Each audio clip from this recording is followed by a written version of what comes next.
C'est assez étonnant que Jean, le disciple bien-aimé, dise qu'il fallait, selon l'Écriture, que Jésus ressuscite d'entre les morts. Dans quel passage de l'Ancien Testament il est écrit que le Messie allait ressusciter?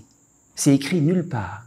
Et d'ailleurs, dans l'Ancien Testament, on parle très peu de la résurrection. Alors, où est-il écrit, selon les Écritures, Jésus devait ressusciter d'entre les morts?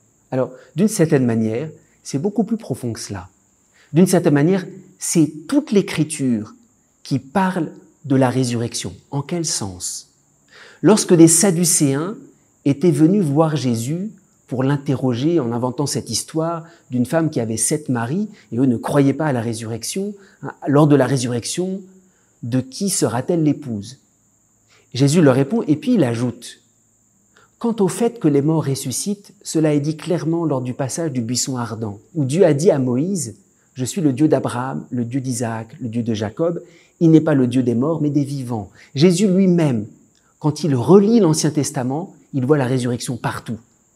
Parce que la résurrection, c'est la fidélité de Dieu qui va jusqu'au bout. Si Dieu a fait alliance avec Abraham, cette alliance ne peut pas être rompue, même par la mort. Alors, il est le Dieu d'Abraham, d'Isaac et de Jacob, il est le Dieu des vivants, non pas des morts. La porte d'entrée à laquelle toute l'Écriture nous prépare, c'est le mystère de la fidélité de Dieu. C'est pour ça que soi-même, se laisser saisir par la résurrection, c'est pas en se représentant, moi-même je vais ressusciter, mais alors comment ça va se passer? Mes cendres vont se réunir. C'est pas comme cela qu'on s'approche de la résurrection du Christ et de ma propre résurrection à la fin des temps. On s'approche, on accueille le mystère de la résurrection en adhérant à la fidélité de Dieu. Si Dieu a fait alliance avec moi, avec Abraham, avec Isaac, avec Jacob, mais avec chacun d'entre nous, il ne peut pas laisser son ami voir la corruption.